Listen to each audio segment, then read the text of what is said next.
안녕하세요. 학생 선수 진로 진학교육이라고 하는 주제로 강의를 맡은 제주대학교 체육학과의 서태범입니다.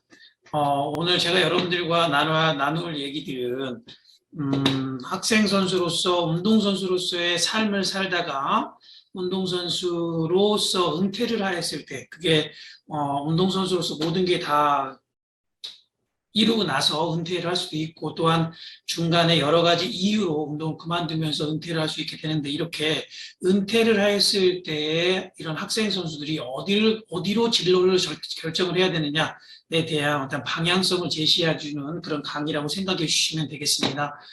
첫 번째로 아까 말씀드린 것처럼 운동선수들이 은퇴를 하고 나면 어디로 갈 것이냐? 나는 운동만 했기 때문에 아무것도 몰라. 난 운동만 했는데 내가 할 줄 아는 게 뭐가 있겠어?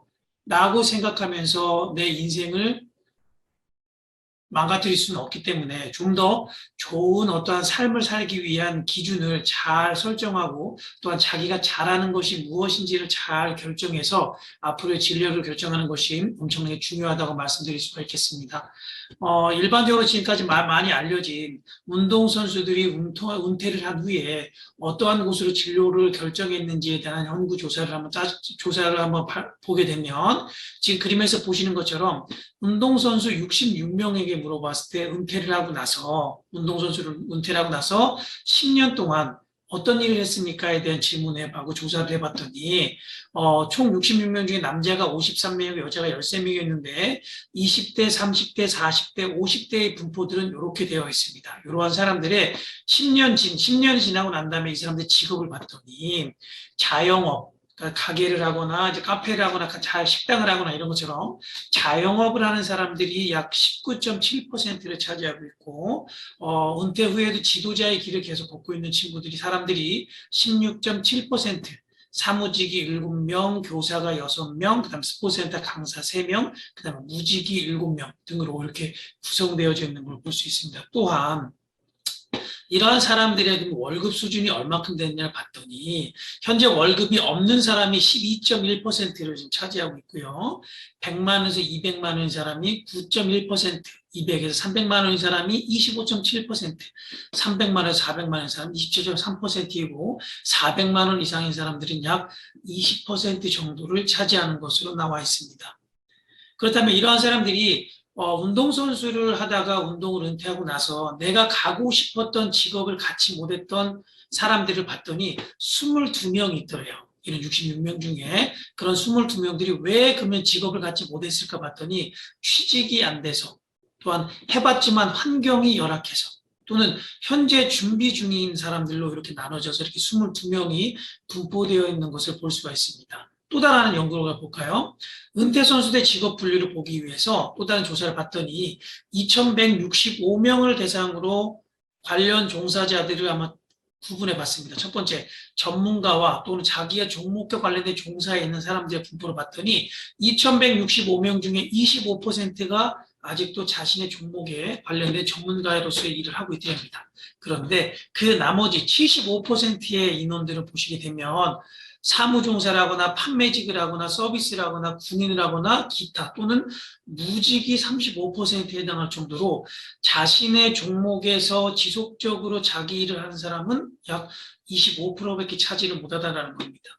또한 근속 연수를 보게 되면, 그러면 자신의 운동을 하면서 운동선수 은퇴하고 나서 가진 직업들을 얼마나 오랫동안 직업을 갖고 있었느냐에 대한 조사를 해봤더니 1년 미만인 사람이 37%, 3년 미만한 사람이 30%, 즉 3년 미만의 자신의 제2의 직업, 선수로서 은퇴를 하고 나서 가졌던 제2의 직업을 그만두는 일이 67%가 3년 안에 그만두더래요.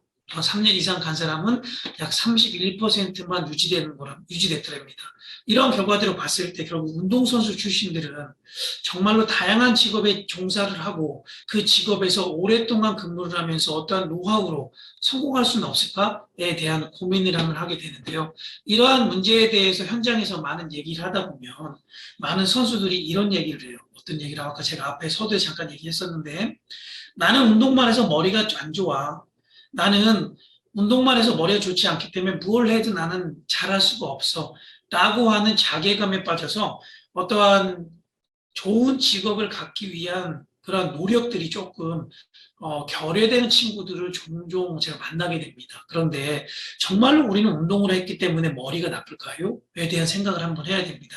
지금 여기서부터 한 3개의 슬라이드 정도는 약간 전문적인 얘기를 할 겁니다. 하지만 이 전문적인 내용들이 우리가 운동을 했기 때문에 우리가 머리가 얼마나 좋은지를 설명해주는, 대변해주는 아주 중요한 전문적인 용어들이고 전문적인 내용들이고 또한 그와 관련된 과학적인 근거들을 제가 제시해 드릴게요. 이 말을 드리는 이유는 뭐냐면 우리가 운동을 했기 때문에 그만큼 머리가 좋고 그만큼 더 발전할 수 있는 역량을 가졌음에도 불구하고 나는 운동을 해서 머리가 좋지 않아. 라는 이유를 가지고 그러한 핑계를 가지고 내가 더 많은 노력을 하지 않고 있었기 때문에 우리가 은퇴를 하고 나서 정말로 좋은 직장, 좋은 직업에 도전하지 않은 건 아닐까? 라고 하는 고민을 한번 해보고자 이런 말씀을 드리는 거니까 오해하지 마시고 우리는 운동을 했기 때문에 정말 머리가 좋을 수 있다는 걸 한번 생각했으면 좋겠습니다. 첫 번째 근거를 드릴게요. 많은 성장기에 있는 친구들에게 우리가 운동을 권하는 이유가 있어요. 왜 초등학교, 중학교, 고등학교에 체육 수업이 존재할까요? 우리 친구들이 공부를 하는 과정에서 정말로 스트레스를 받으니까 그 스트레스를 해소하기 위해서 맞아요. 어떤 스트레스를 해소하기 위해서 신체적 활동하는 것도 중요한 요인 중에 하나, 신체적 활동이 중요한 요인 중에 하나인 건 맞습니다. 하지만 또 다른 이유에서는 운동을 하게 되면요. 그림에서 보시게 되면 다른 영어로 된 거는 이해하지 않으셔도 됩니다. 여기에 보시게 되면 얘는 운동을 하기 전, 운동을 하고 난 후에 어떠한 모습들이에요. 그런데 보게 되면 빨갛게 이렇게 모여있는 모습을 보시게 되면 이 빨간 모습들이 뭐냐면 혈류에 대한 흐름 자체가 엄청나게 좋아졌다는 걸 알 수가 있습니다. 근데 이쪽에 혈류가 많이 흐르게 되면 좋아지는 게 뭐냐면요. 우리 뇌에서는 학습과 기억을 담당하는 부분이 있습니다. 그걸 우리가 뭐라고 하냐면 전문 용어로 해마라고 해요. 히포캠퍼스 해마라고 하는데 이런 해마에 혈류량이 많이 가게 되면 그 해마에 존재하는 신경세포들이 잘 살 수 있는 여건을 만들어줘요. 이런 잘 살 수 있는 여건을 만들어준다는 얘기는 뭐냐면 그러한 신경세포들이 무언가를 학습하고 기억할 수 있는 능력들을 잘 할 수 있는 환경 조건을 만들어준다는 겁니다.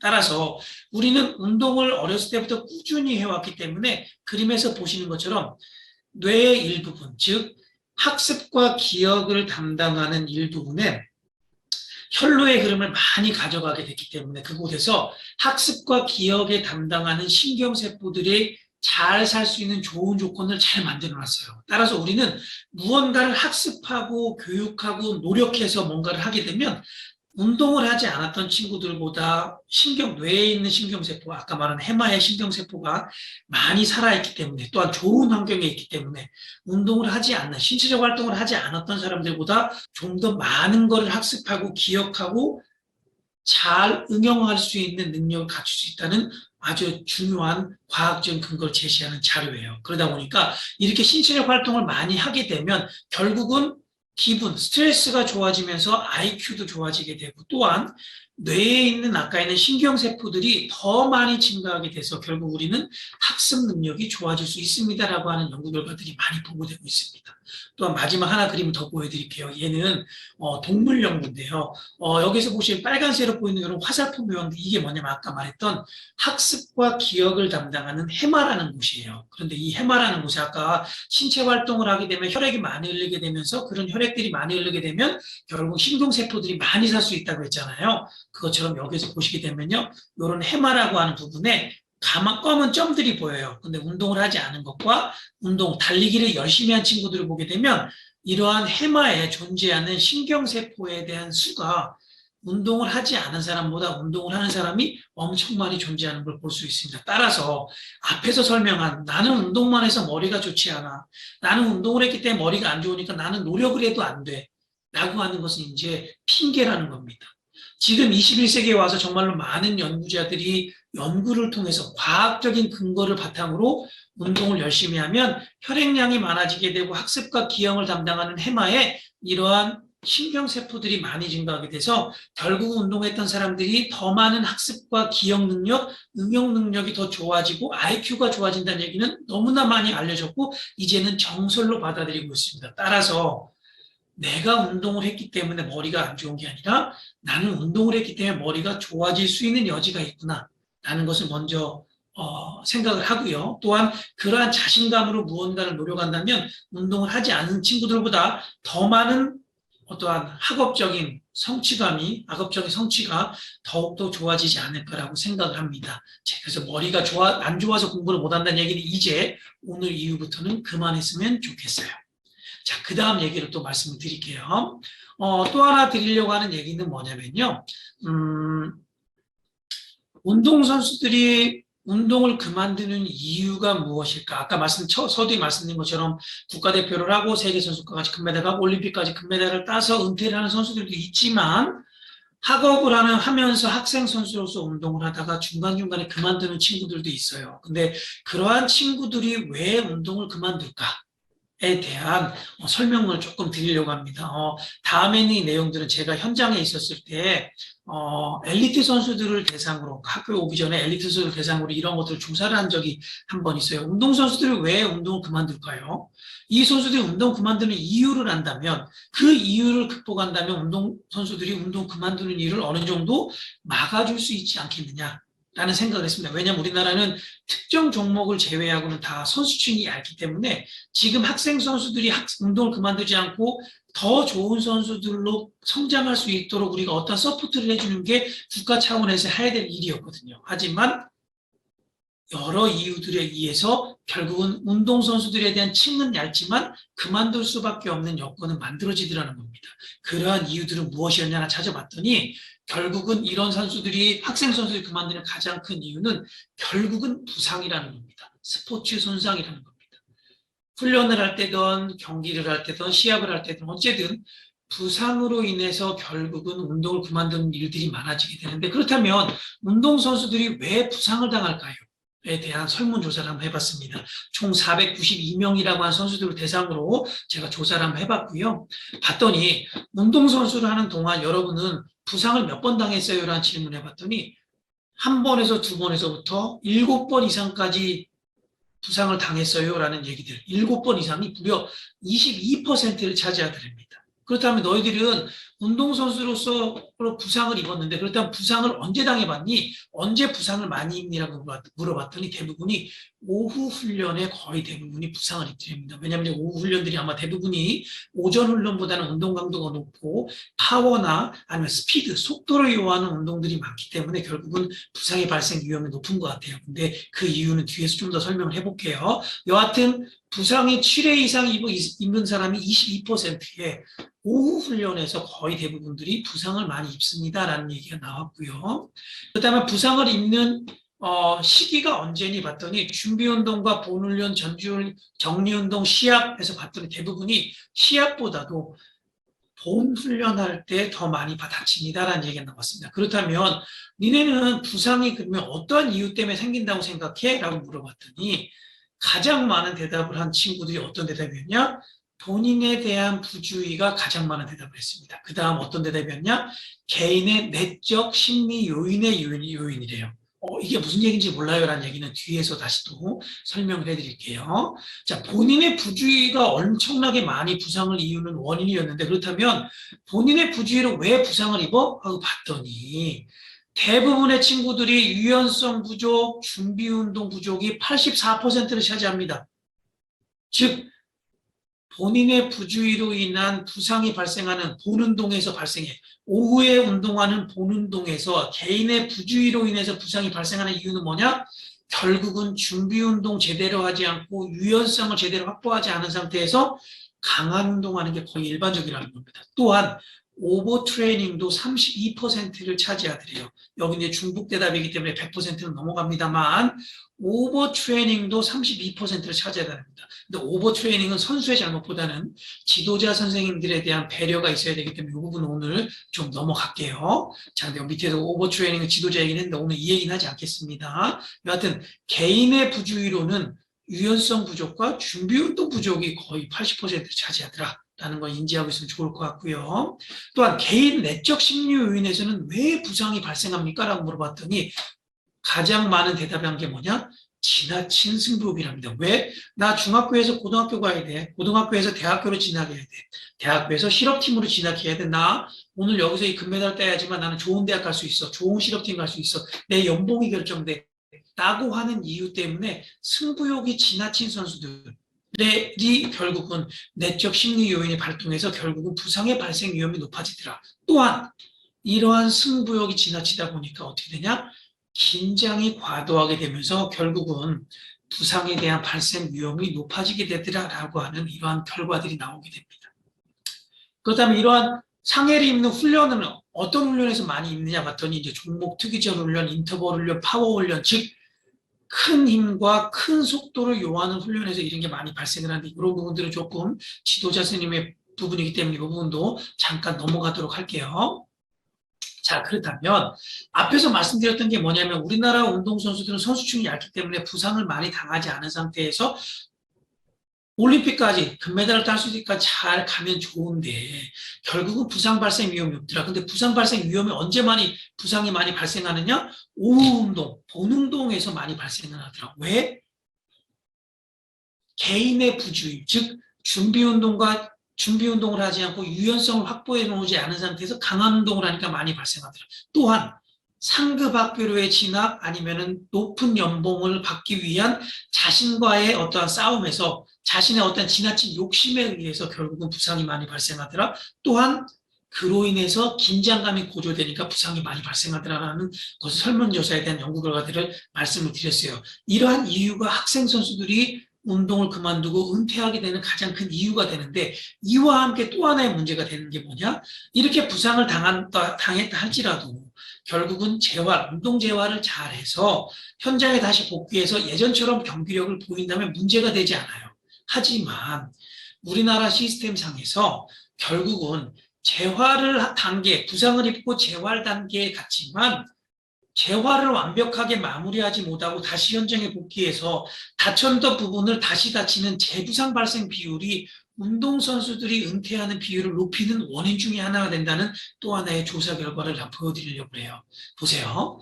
재활치료를 준다는 경험이 있다면 그 이유는 무엇입니까 했더니 부상을 당하고 재활치료를 하다가 이 재활치료를 중단해서 경험이 있는 사람들이 왜 그 재활치료를 중단했어? 라고 물어봤더니 훈련에서의 복귀가 43.9%를 차지하더래요. 왜 이 사람들이 43.9%가 재활이 끝나지 않았는데 훈련에 들어갔을까요? 에 대한 고민을 해야 됩니다. 그 이유는 그 친구들이 없으면 그 팀이 대회에 나가서 성적을 내지 못하거나 아니면 그 선수가 없으면 지금 재활을 하고 있는 선수가 빠지면 선수가 부족해서 대회에 참가할 수 없는 상황이 되는 거거든요. 즉 아까 앞서 말씀드린 것처럼 우리나라는 선수층이 얇다 보니 또한 각 학교의 팀별로 소속되어 있는 팀들의 적고 또한 우수한 선수들이 좀 부족하다 보니 경기를 더 잘하고 많은 선수들에게 경기에 좋은 학교로 진학하기 위해서는 어떠한 대회에서 중요한 대회에서 우승을 하거나 입상을 해야 되는데 그 입상하는 시기에 가장 우수한 선수, 에이스 선수가 부상을 당했어? 야, 너 부상을 당했지만 재활 지금 안 끝나서 너 들어와야 돼. 왜? 네가 있어야 우리가 이기니까. 라고 하는 어떠한 요청에 의해서 결국은 재활 치료를 중단하고 다시 훈련에 복귀하는 일이 왕왕 생긴다는 겁니다. 그런데 그러한 선수들이 결국 복귀를 해서 입상을 하지 않으면 문제지만 입상을 하면 좋아요. 하지만 그 친구들이 입상을 하면서 또 문제가 되는 건 뭐냐? 결국은 완전히 재활에 대한 치료가 이루어지지 않은 상태에서 다시 경기에 들어갔기 때문에 불안한 상태로 경기에 들어가게 되니 결국은 다쳤던 부분을 또 다치는 여기서 보시게 되면 재부상의 발생 위험이 높아질 수 있다는 겁니다. 따라서 너네들 운동을 하고 나서 부상을 입어서 재활을 했었는데 재활을 하다가 너 혹시 훈련을 중단하거나 아니면 재활이 끝나고 들어갔다 하더라도 결국은 다쳤던데 또 다치는 재부상 경험이 있니라고 하는 설문조사에 봤더니 반 이상이 재부상에 대한 경험이 있다는 대답을 했어요. 그런데 이 재부상 발생 비율이 4회 이상인 사람이 무려 15.6%나 차지할 정도로 엄청나게 높았다는 얘기입니다. 즉 다시 말해서 재부상 발생 위험이 높으면 높을수록 그 선수는 선수로서의 은퇴의 길을 더 빨리 접할 수밖에 없다는 걸 말하거든요. 따라서 이러한 선수들은 이렇게 선수들은 재활 치료를 하다가 훈련을 중단을 해서 팀에 복귀를 하거나 또는 자기가 다쳤던 부분이 완치가 되지 전에 결국은 경기에 들어가게 돼서 재부상 발생 비율이 또는 비율이 발생할 수 있는 일이 상당히 높아지는 이러한 시스템들이 반복되는 게 우리나라 엘리트 지금 체육의 현실이지 않은가라고 생각을 하고 있습니다. 그렇다면 이 친구들이 결국 반복적으로 상해를 입는 이유는 뭐야? 앞에서 말씀드렸던 이유와 똑같습니다. 재활을 당하고 나서 완치를 하기 전에 결국은 다시 시합을 또 뛰는 거예요. 그러니까 결국 우리는 부상을 입고 재부상을 입고 이러한 것들이 결국 계속 반복적으로 이루어지게 되면 결국은 우리는 부상으로 인한 학생 선수로서의 은퇴를 선언할 수밖에 없는 게 일반적이라는 겁니다. 자, 지금까지 말했던 거를 정리를 한번 해드리면요. 우리는 학생 선수로서 올림픽을 나가서 금메달을 따기 위해서 학생 운동선수를 시작을 했습니다. 하지만 결국은 부상이라고는 하는 어떠한 특수한 상황에 결국은 발목이 잡혀서 은퇴의 기로에 갈 수밖에 없습니다. 하지만 그러한 부상이 발생하는 이유는 오후에 수행하는 어떠한 운동에서 강도 높은 훈련에 있어서 준비 운동을 주라고 유연성이 부족하거나 아니면 자기가 부주의를 하거나 아니면 부상을 당했음에도 불구하고 다시 경기에 출전하기 위해서 완치 전에 어떠한 경기가 들어가는 것이 결국은 은퇴로 가는 지름길이 되지 않느냐라는 걸 생각을 하시고 만약에 여기 있는 이 수업을 듣는 선수들 중에 만약에 현재 부상에 대한 위험이 있고 부상이 현재 노출되고 운동 재활의 시점이 있다면 좋은 지도자 선생님과 얘기를 하고 좋은 치료사, 좋은 의료진과 얘기를 해서 결국 완치된 상태에서 다시 현장에 복귀하고 그로 인해서 올림픽 대회에 나가서 금메달을 딸 수 있는 상황으로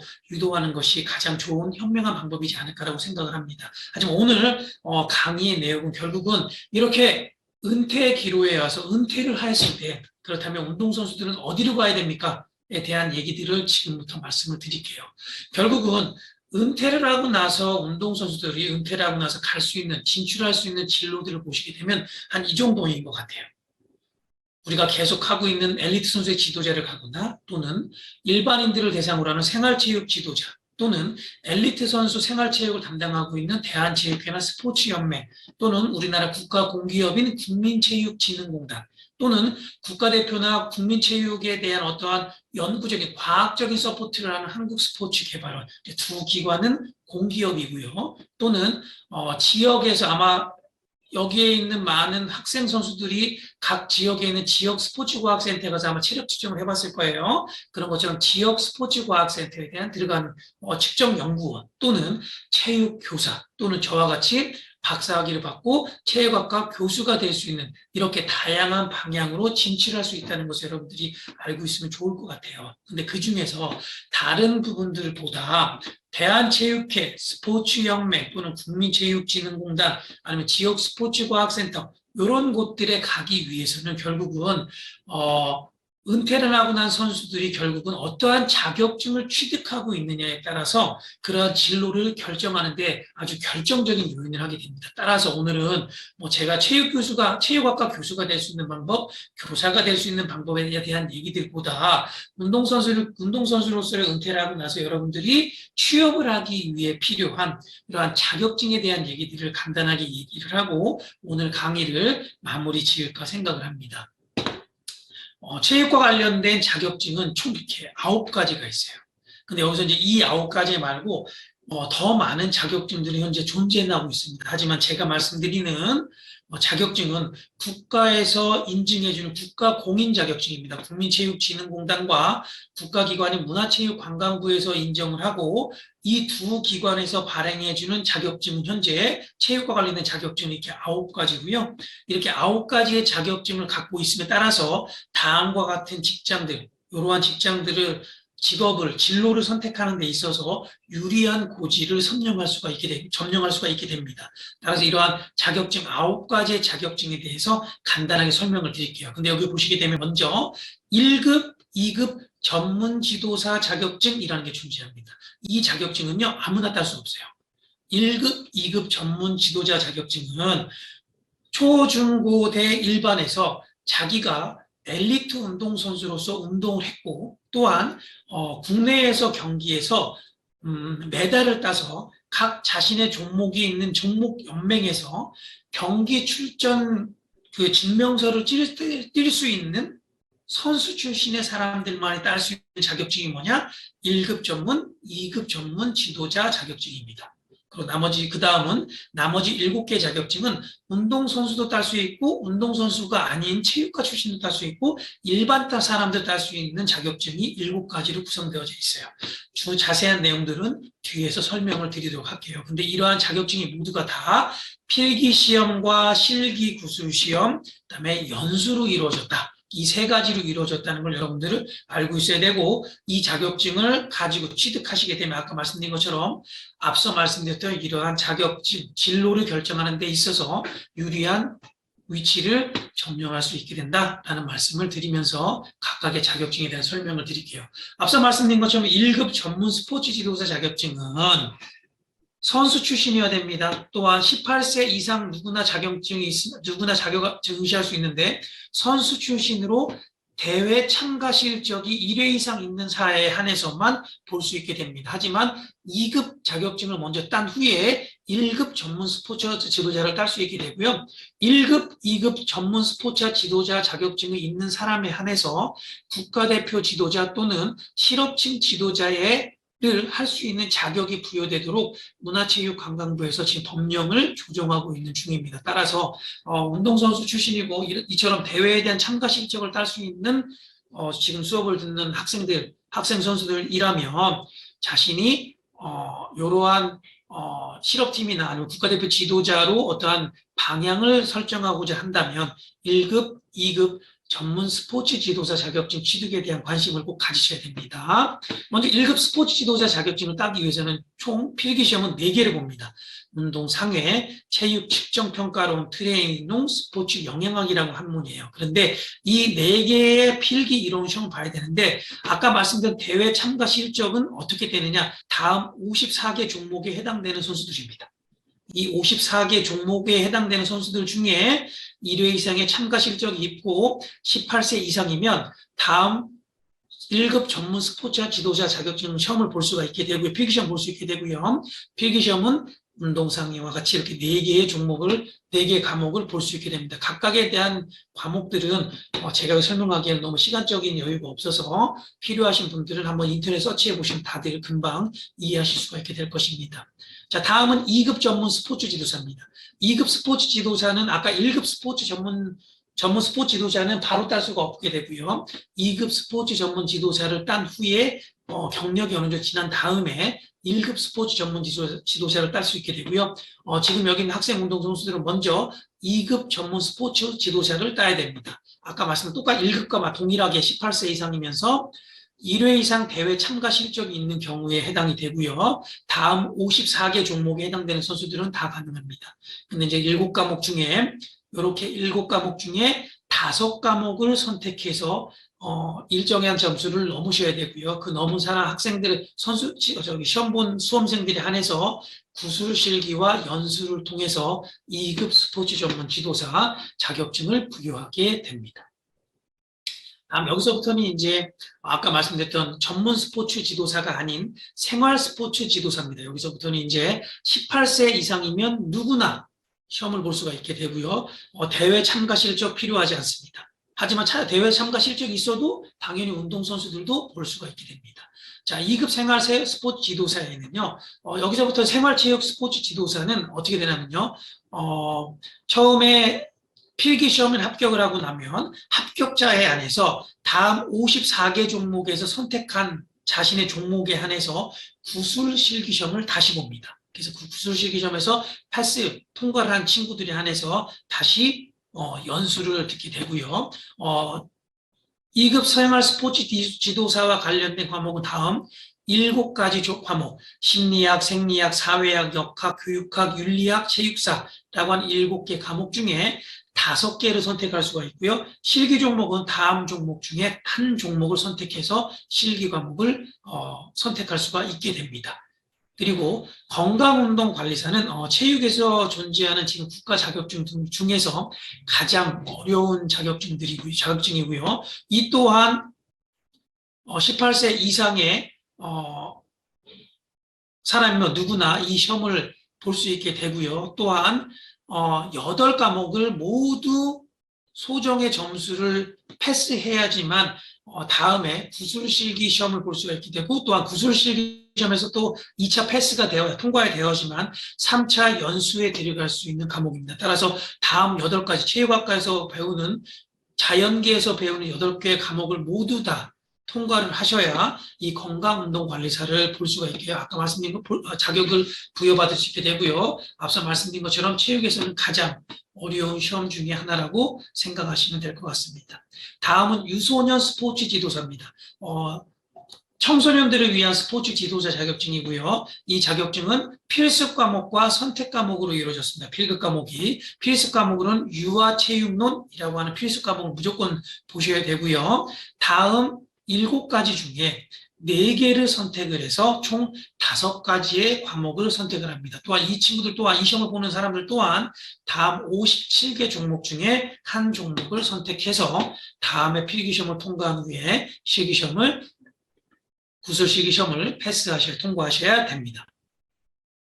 다음은 노인체육지도사입니다. 노인체육지도자는 또 유아체육지도자와 마찬가지, 유소년과 마찬가지로 필수 하나의 선택 4과목이 있고, 필수에는 노인체육론이 있습니다. 다음 7가지 중에 선택 4개를 하고 55개 종목 중에 한 종목을 선택해서 노인 스포츠 지도사를 선택할 수 있습니다.